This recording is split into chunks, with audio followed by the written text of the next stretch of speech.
steal it. Okay. That's not that Rolex, man. Why? I wouldn't want to steal this thing. Is that the pawn shop? You sold that Rolex? Things are tough out there. That's right. I'm Jerry Weaver. I'm an alcoholic. Hey, Jerry. My sobriety date's July the 2nd, 1989. And I got a home group. My home group is a group called There Is a Solution. We meet on Tuesdays and Thursdays at 7 o'clock. Matter of fact, they're meeting right now. Hopefully they're not having a business meeting and trying to change something while I'm gone. Y'all can laugh now. It's good to be sober. And we got a few Ryan used to be a member of that group. He left us. And I guess maybe he might be coming back this way. But anyway, it's a good group of Alcoholics Anonymous, much like this group here. And I also have a sponsor, and have been continuously sponsored since I joined Alcoholics Anonymous. Have been in a home group since I've joined Alcoholics Anonymous for the most part, and have tried to stay consistent and current with both of those. Been a large part of my life. Congratulations on 23 years of being a group. That's a long time. It's a long time. It's a long time for anything, but it's really a long time for a bunch of what the book says, erstwhile erratic alcoholics getting together and actually agreeing and to do stuff and getting along and trying to be unified in the effort to carry the message to the alcoholic. And I would consider myself a good friend of the group. I know a lot of people in the group. Have known some folks in the group ever since I got sober, and appreciate a good three legacy group, and appreciate a couple of members of your group. Tom and Wallace have been folks, two guys that I've followed for a long time. Still do. They've had a big impact on my life. And it'd be good if they were here. I think Wallace might be on the Zoom there. Is he out there? Hey, Wallace, stay sober, brother. Good. I can't see all that far, but hey, virtual members, but good to have you tonight. So anyway, congratulations on 23 years. That's a long time, and I know that the group has had a huge impact on Alcoholics Anonymous in this area and across the state. So I'm a guy that I could not quit drinking before I got here. I was a guy that drank against my will and didn't know what was wrong with me.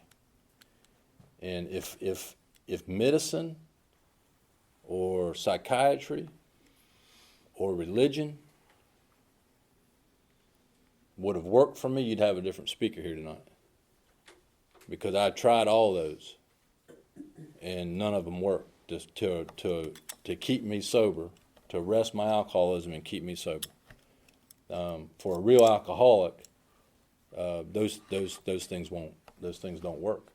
That's why Alcoholics Anonymous got started, because some of those folks tried a lot of other ways to get sober, and nothing worked. And they found when they came together and talked to one another and helped one another and threw in a little spirituality and a little of knowledge from the medical and religious field, they were actually able to stay sober.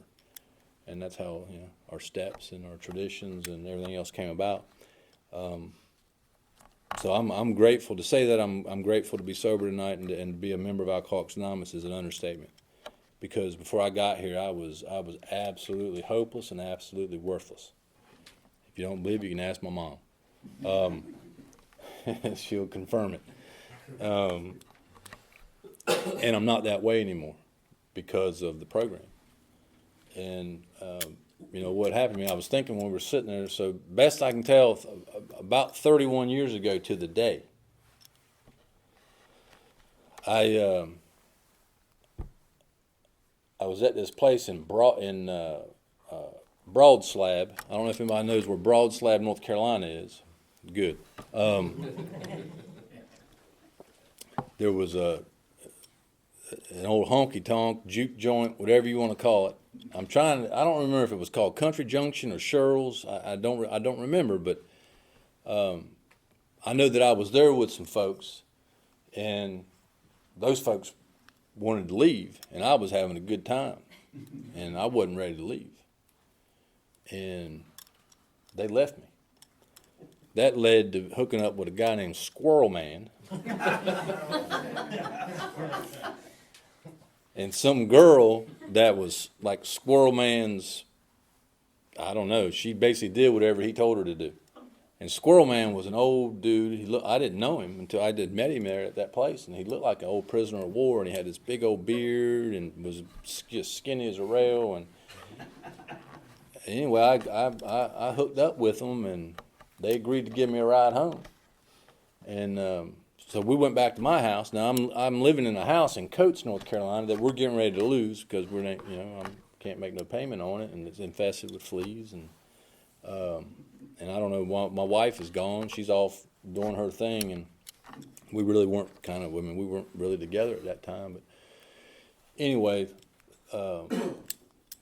long story short, I kind of came to the next morning, and Squirrel Man and that girl were in the house, and I was trying to piece together what had happened, and it just disgusted me. And I left the house and left them in there and just started walking. And that led to borrowing a car.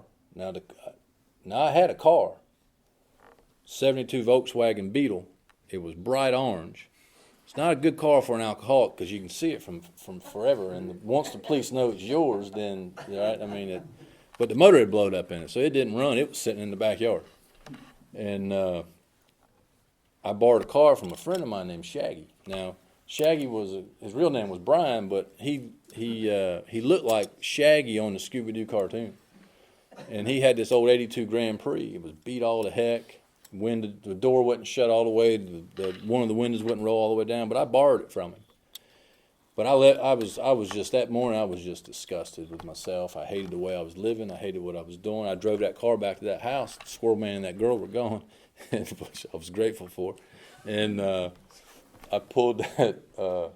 He drove a big old Buick station wagon too. It was like one it took up 2 counties, and it would float like this when you drove it. Anyway, I pulled that car into the garage of that house and shut the doors, laid down by the exhaust pipe, left the car running in the garage, and just laid right down by the exhaust pipe and started inhaling the fumes out the pipe. And sometime later, I came to, and I was in the backyard, and the car was still in the garage running. And man, I was sick. I was kind of disoriented, and had like this grayish black film on me, I guess from the exhaust. And anyway, I got the car turned off, and I went back. I got into the house and was just sick as a dog. And I remember like sitting there on the couch and literally like making these comments like to myself, but out loud, like, look at what you people have done to me. And I'm like blaming people that ain't even there, my family and in-laws and the Air Force and the Harnett County deputy. And it was like, look at what, you people have done to me. Like, and they ain't none of them done anything to me, really.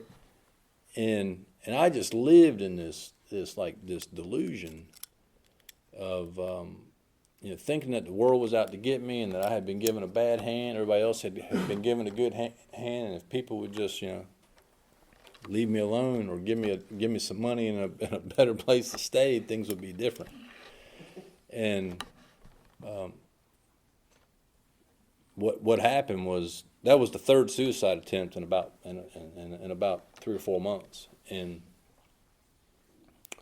what happened was the very next week, July the 2nd, I kind of came to at a guy's house, And at this point, I had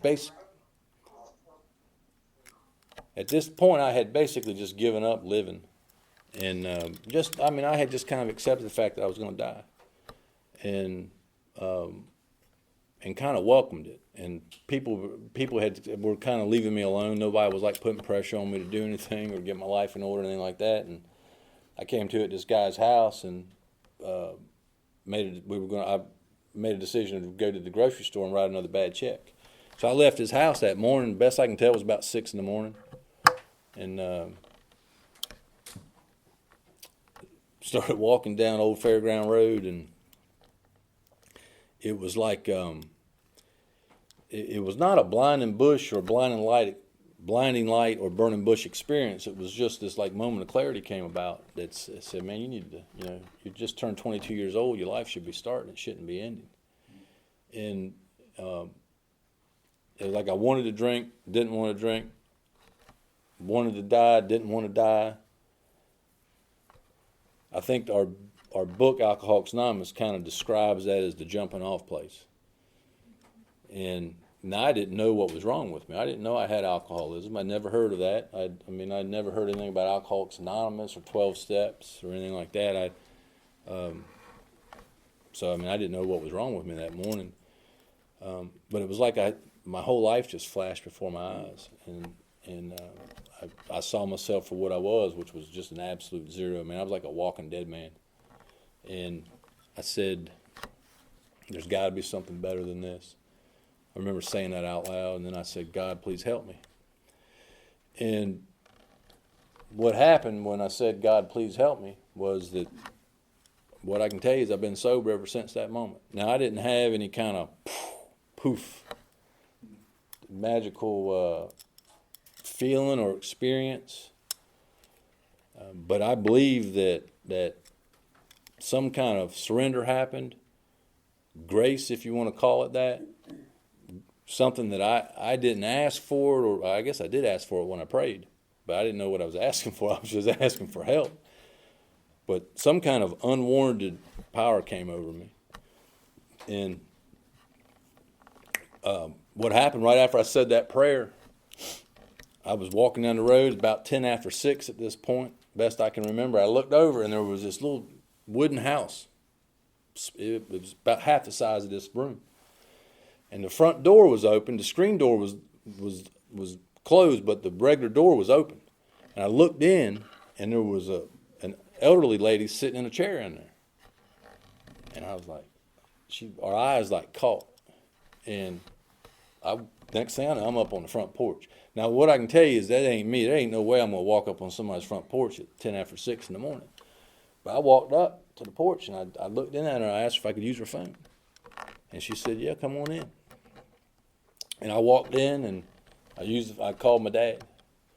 And I asked him if he'd come pick me up. Now, he agreed. He reluctantly agreed to come pick me up. His wife's in the background, basically telling him not to come pick me up.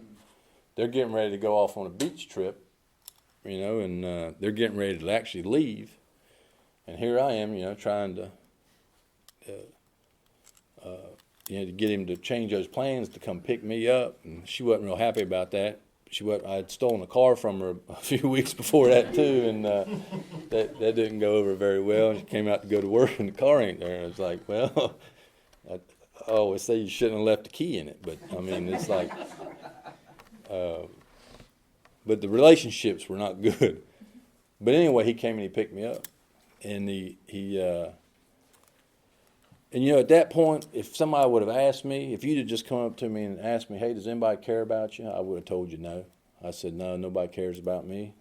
They've given up on me. They've never cared about me. And that's what I thought. But none of that was true. He came and he got me.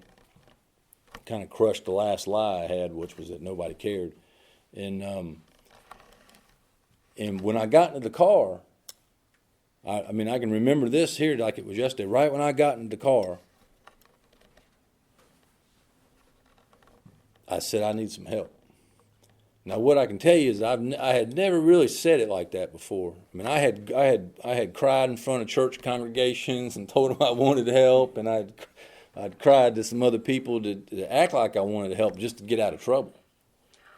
But I was like, man, I said I need some help, and for some reason he knew exactly what to do, and he took me to a detox in North Raleigh, and. Now again, I don't know anything about detox. I don't know what it is. All I know is when I got there, they did this intake on me, and for the first time in my life, I told the truth. The truth was not in me. I'm not a guy that tells the truth. I'll tell you a lie. It's just easier to lie, even though it's not. But the lie will just come out, and if I talk too fast tonight, a lie is going to probably come out. So that's why I'm talking slow. But I told the guy the truth, and they put me on suicide watch and put me in a funny blue outfit, which I didn't like too good. Now I didn't think I was suicidal, although I've attempted suicide 3 times up to this point. My breath still smells like the exhaust of that 82 Grand Prix, but no, I'm not. No, I'm not suicidal. And what happened was a guy, I was sitting in there, and a guy came in and talked to me. Guy was a member of Alcoholics Anonymous. Now, I didn't even know that then. This is all hindsight. But he came in and he talked to me, and he basically just sat down and started talking about himself. He didn't ask me a bunch of questions, and he didn't ask me what I thought my problem was or how I was doing. None of that stuff. He just kind of talked about himself, talked about how he drank and some of the things he'd done. And man, he had done some of the same things I'd done, but I wasn't going to tell anybody about it. And he's sitting there telling me about it. So he was using his tragedy and his bad things in his life as an asset to try to help me. And what happened is I identified with what he was talking about. I absolutely identified with it. And our book, Alcoholics Anonymous, there's some page in there where it talks about, it's in working with others, that when we're trying to work with somebody, if we'll share our hopelessness and share our tragedies, and if we share the insanity of the first drink, the book says that a real alcoholic will immediately identify. Not that they question it. Not that, well, maybe this, that. No, I knew exactly what he was saying was the truth.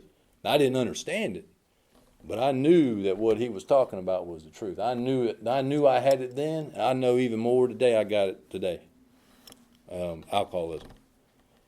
And what happened was that guy gave me some hope, because he was just like me, but yet he was different in that he had been sober for a long time. And he told me, he explained alcoholism, and then he told me that if I didn't find a power greater than myself, that I wasn't going to make it. He didn't sugarcoat it. I didn't even know him from Adam. He just point blank said that if you got what I got, that you're not going to get better unless you find a power greater than yourself. And he told me to go back into the room and pray. And he just said, I don't care if you believe or don't believe. And he said, what do you got to lose? And now I wasn't challenging him, but he did say, what do you got to lose? At that point, I didn't have nothing to lose. I didn't have nothing. And I think he did say one of them. I've used this a lot since then. I've heard other people, but he did say there was something along the lines of, if you did a good job running your life, then why are you sitting in there on detox in a blue outfit with me talking to you? And if you just think about that, that's pretty good. If any of us had done a good job running life, we wouldn't be here. It's just a fact. You wouldn't be sitting here. You either. Nettie, you're not. Look. Jeez. And so anyway, I went back and I prayed. I asked for help, and I've been sober ever since. And what would happen to me is that I would get introduced to Alcoholics Anonymous. Not long after that, I was introduced to the book Alcoholics Anonymous. I was introduced to home groups, going to meetings, sponsor, getting involved with service, and that was told that if half the energy that I put into drinking, if I'd put half that into my recovery, that I probably would make it. I was told that anything that I put in front of my sobriety, I'm going to lose it. And what I can tell you is that all those things are true. And I mean, I know without a shadow of a doubt that they are, just from my own experience of trying to help other people. And what I found out was that I was powerless over alcohol, and that my life was unmanageable. Now, I'm a guy who, my life was always unmanageable. I never struggled with that. That was part of why I drank, because that nonsense in my head, and that shallow feeling in my stomach, and that feeling of being just scared of everything, and being anxious, and thinking that everybody else is smarter than I am, and I was consumed with that. Our literature says that we're restless, irritable, and discontent. Well, that describes it, and that was my earliest memory was fear. And when I drank at the age of 12, right, I got that alcohol in me, all that fear and that doubt and that confusion, the restlessness, the irritability, and the being discontent, it all went away. And I got what the book describes as ease and comfort. I mean, that's what happened to me. When I got that liquor in me at the age of 12, I had a lot of ease and had a lot of comfort, and I thought I was the king. And I got better looking, I got stronger, I got taller. I started knowing things that I didn't even know I knew. I probably knew how to do Jiu-Jitsu and Kung Fu, and I probably could have ran a marathon that night. That's what it did for me. It just lit me up like a firecracker. So in the doctor's opinion, when it says that we drank for the effect, that's exactly why I started drinking, was for the effect. And it shut down all that nonsense that was going on, and it gave me power. And I don't believe I was an alcoholic at the age of 12. I don't believe I was suffering from any kind of a disease. I believe I was just a young kid that found that, and I wouldn't argue that with anybody, but I was just a young kid that found a solution, that it just worked. And I took to it like a fish to water. And I wanted to do it as much as I could. And at somewhere around 18 or 19 years old, I kind of crossed over to some line where I couldn't control how much I drank once I started, and I couldn't stop when I didn't want to. When I couldn't not take the first drink when I wanted to. And that's what happened to me. And I believe that, just like our literature says, is that I got to the spot where I have an allergy to alcohol, that when I put alcohol in me, I got to have more. Most people can drink one or two or a few. They feel good. They socialize and do whatever they got to do, and they stop. Once I put it in me, I can't predict what I'm going to do or how much I'm going to drink. I might drink.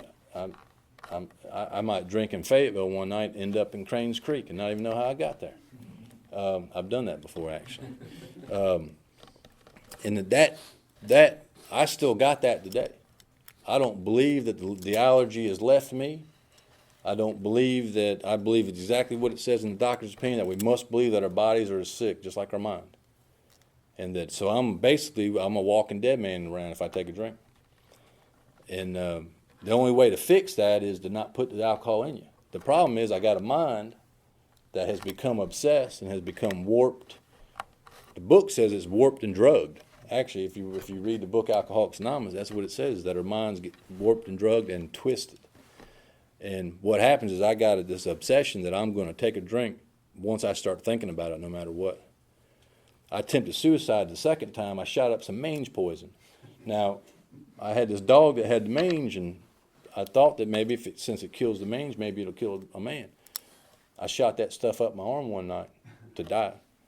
Died. Went away from here for a little while. Was in the hospital for 5 days. I got out of the hospital.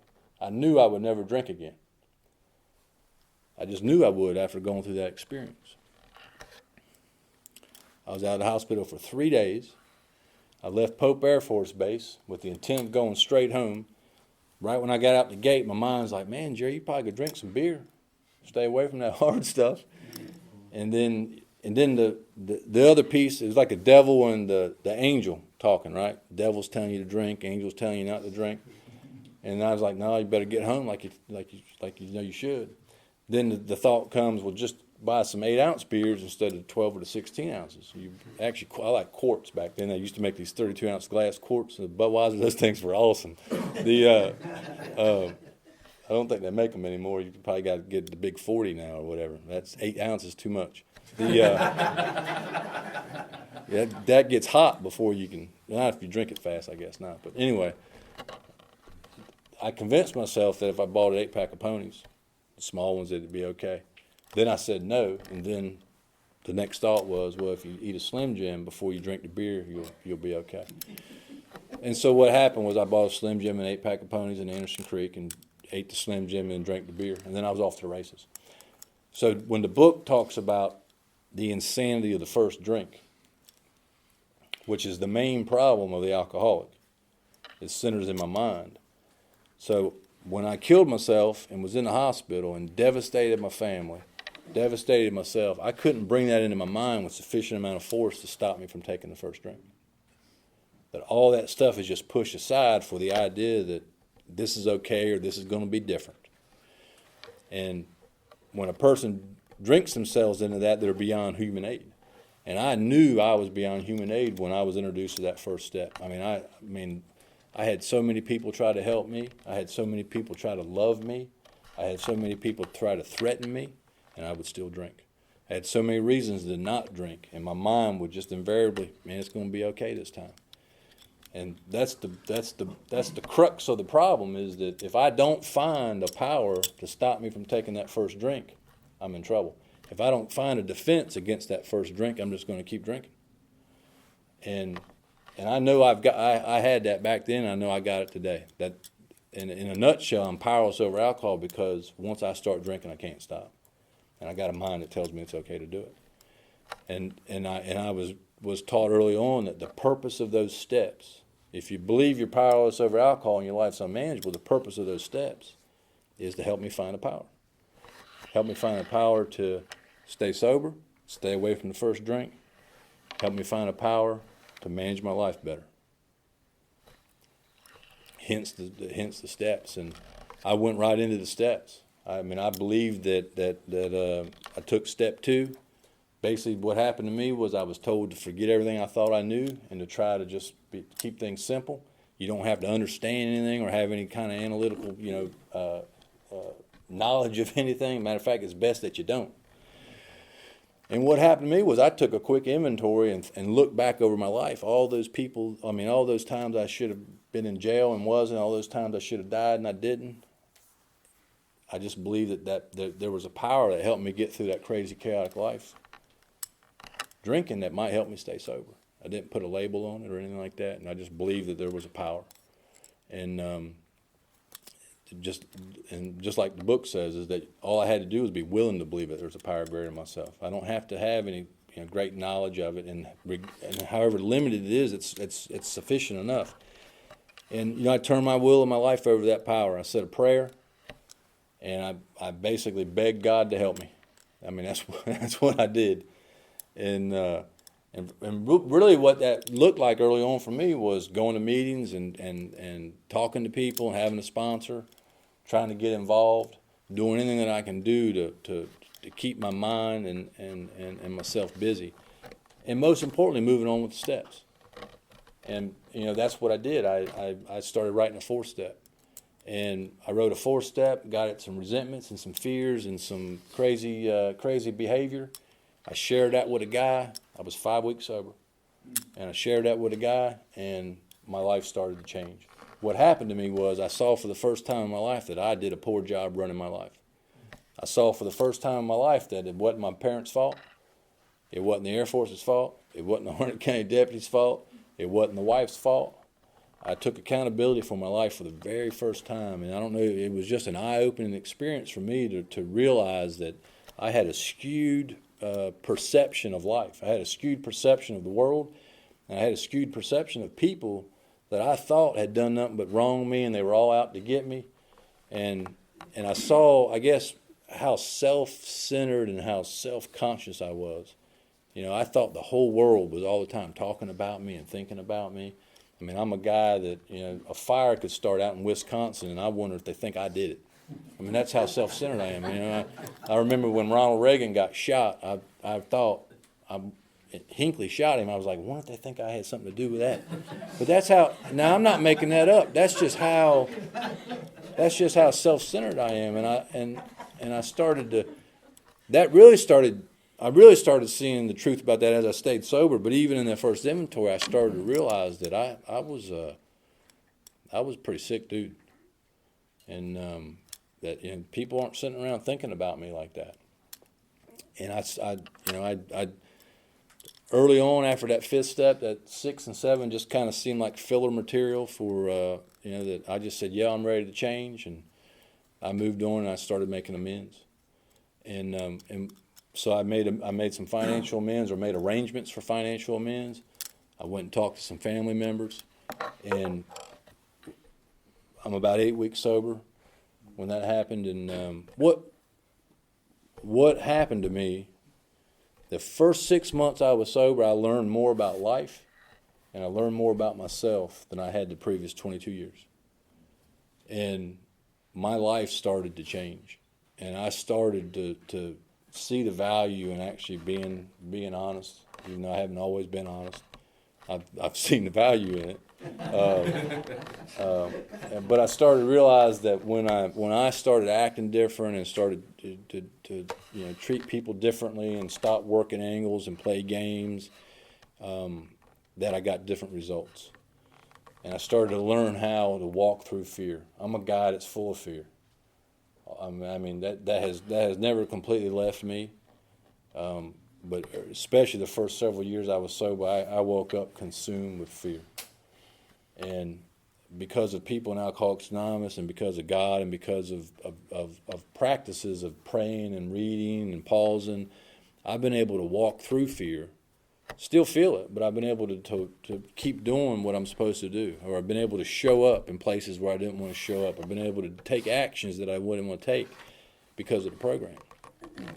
And so, you know, slowly over time, a lot of that fear I've outgrown it, just like the book says. That I have absolutely outgrown it. I was, and you know, so me and my first wife got back together. I was sober about 9 months when we got back together. That house that we lost, we actually got the house back, and I thought that was pretty cool. And we tried to make it work for a little while.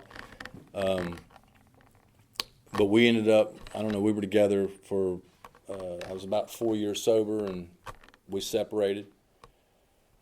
And that's an interesting thing, because I'm one of those guys, when I first got sober, I was like, man, I'm going to get sober, my life's just automatically going to kind of get better, and things are just going to work out. Well, and it almost seems like sometimes when you hear people in AA talk, like you get sober and your life is problem-free. Well, I'm the exact opposite, and most of us are. Once we get sober, we know we're actually introduced to problems, because we're not hiding and running anymore, and you're actually facing life, so you introduce to even more problems. But you know, going through that separation, and at that time I had started stealing money from work. I don't recommend this. And justifying it all the time, right? They don't pay me enough, and times are tough, and on and on and on. And anyway, I got through that. I went back and made an amends to my employer for stealing the money, and I got through a divorce without fighting or arguing. And I guess the important thing about that is that even though I was somewhat off the beam in a few areas of my life, I was still in the middle of Alcoholics Anonymous. I mean, it took me a few minutes to get honest with my sponsor about all of it, but I was still active in a group. I was doing service work. I was praying. Matter of fact, I was praying about those problems. But what happened was I tried to fix them myself. It's just like when I tried to quit drinking on my own and try to fix that, the worse it gets. Well, problems are the same way. The more I try to work on them, the more I focus on them, and the more I do this, the better I become at being a thief, basically. And in 6 and 7, the idea is that I got to give up. I got to be willing to change. I got to want to change. I got to want to live more for God than I do for myself. And I got through both of those situations. I haven't really stolen anything since that time, and I haven't treated a woman the way I treated my first wife since that experience. And I kind of went. I was sober about 5 years and kind of went through this. I guess another surrender or another awakening of just how powerful Alcoholics Anonymous really is and how powerful the power is here. And I started to lose my fear of God. And I started to lose my fear of not getting what I need and what I want. I started to lose. I gave up attachments on outside things that just have no value in my life. And I truly came to believe what the book says, that God is everything. And I found that power by taking the steps of Alcoholics Anonymous and by being a member of Alcoholics Anonymous. And I started trying to truly live for that power instead of for myself, which is, my experience is that once I give up and I'm done with whatever the behavior is that power shows up and gives me the strength to move past it, and it gives me the strength to heal from it, and it gives me the strength to do the opposite of whatever that was. And so, the more honest I am, the more honest I become, right? The more faithful I am, the more faithful I become. The more I show up on time and be consistent, the less I procrastinate. Things like that. So that's what AA's done for me, and the power here. It's given me the power to not give in to all that nonsense in my head and to show up and walk through that fear. And I was sober about 7 years, and I had realized there were some amends that I had made when I first got sober, but they were pretty weak. It was more of those, hey, I'm sorry, and everybody was so happy I was just sober. They were like, yeah, Jerry Wayne, it's good. Just everything's going, it's okay, And but one of them was to my mom, and I had realized that it was just, I had never really had an honest discussion with her about my life prior to coming to Alcoholics Anonymous. And I called her up one day and I told her, I said, hey, I need to talk to you. And just prior to that experience, she was having a difficult time with some stuff, and I got called over to the house to see her. I'll spare you all the details on that, but I prayed with her that night. One of my sisters called me over there, and I had never prayed with my mom or with any really family member up to that point. But when I prayed with her, it was like, I don't know how to explain it, but she changed. And she had suffered from depression and some other things up to that point, and her life started changing after that. Because I started interacting with her different. I stopped trying to control her. I stopped trying to tell her what she ought to be doing. I stopped trying to act like I knew how she felt, even though I didn't, just like people do to alcoholics. And I just tried to be there for her. And then I met with her, and I said, I know that it had to be hard raising me and all the heck I put you through. And I know I talked to you about it when I first got sober, but we've never really had a conversation about it. And I wanted to know if there was anything that I needed to clean up, or if you got anything you needed to say. And she'd been waiting for that. I think she'd been waiting for that for a while, because she had a lot to say. But and she didn't do it in a mean way, but she started talking about how she felt, when she got a call from the high school principal that the deputy had come and taken me out of the high school in handcuffs, and how she felt about that, and having to go down and get me all the nights that I didn't come home, and she was wondering if I was dead or where I was at. She told me about a situation one night when I was in a blackout uptown and had actually physically harmed her in front of a bunch of people. I didn't even know about it. Nobody ever told me about it. And some other things, and I don't know how you make an amends for that, but I told her that I regretted doing those things and regretted what I put her through, and I asked her the question that a lot of us ask. I said, well, what can I do to make it right? And she didn't have any real big answer, other than she just said, well, the life that you've been living for the last 7 years is amends enough. I just want you to continue do what you're doing and continue to go to Alcoholics Anonymous. And I've been taught that whatever those people tell you to do, that's probably what you should do. So that's really why I'm here tonight, because my mom told me to come. But I share that with you to say that Alcoholics Anonymous, the steps, and even our 8th and 9th step, you'll hear a lot that it's all about me and it's selfish and all that, and it's absolutely not true. And I saw face to face how Alcoholics Anonymous can change somebody else's life that's not even in the program. I saw my mom become free because of what Alcoholics Anonymous had done for me. She's no longer worried about where I'm at. She's no longer worried about getting a call that I'm in jail or that I've done something crazy. And that the steps of Alcoholics Anonymous have helped her to have a different life. It certainly has helped her to have a different son, but it's changed her. And that things have been amended and corrected indirectly because of Alcoholics Anonymous. So that ain't a bad deal. It's not a bad deal at all. And I'm a guy that I'm blessed beyond measure. Around that same time I got remarried and have been married ever since. Got a good marriage. Me and my wife don't try to control each other, change each other. We have respect for one another, and I've never called her a name or raised my hand to hit her or anything like that. I don't. Now we don't always agree on stuff, but we've never done battle, like I did in previous relationships. Never.